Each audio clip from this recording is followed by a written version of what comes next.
Hey everyone, it's Sally and welcome back to another fun art project. This is a little whimsical village that I painted a while back and it's called Peaceville.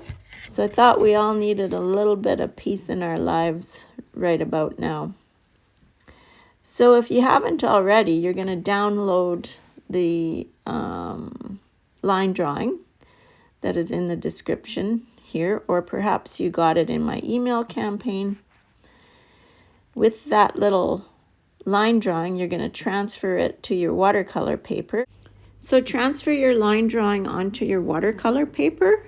You can do it in pencil first and then go over it with your black marker, but your black marker has to be permanent. If it's not, the ink will run when you're painting your picture. This is me just developing this class for the first time, and I'm just working out the drawing and the details. So you're going to transfer your line drawing onto your watercolor paper based on the size of the line drawing. And I love these little projects because it's an opportunity to just sit back, relax, and create without any expectation. And the nice thing about painting these little whimsical villages is you can use a variety of mediums such as watercolor or water-soluble markers. So in this video, you're going to see me using Tombow markers. Actually, they're called dual tip Tombow markers. They have 2 tips on them and they are water-soluble. But you could also use Crayola markers for this as long as they're water soluble. My favorite Crayola marker to use is Super Tip. So you can also use watercolor as well.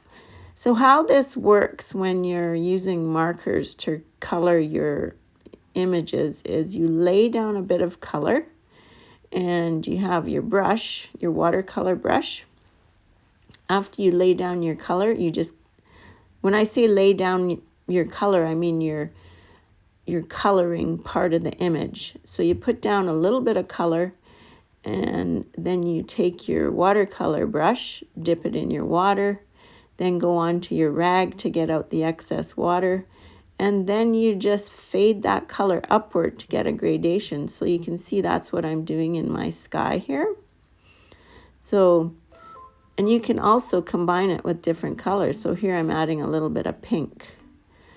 So have fun with this project, and I think you're really going to enjoy it. And I look forward to the possibility of seeing you in one of my classes. Bye for now.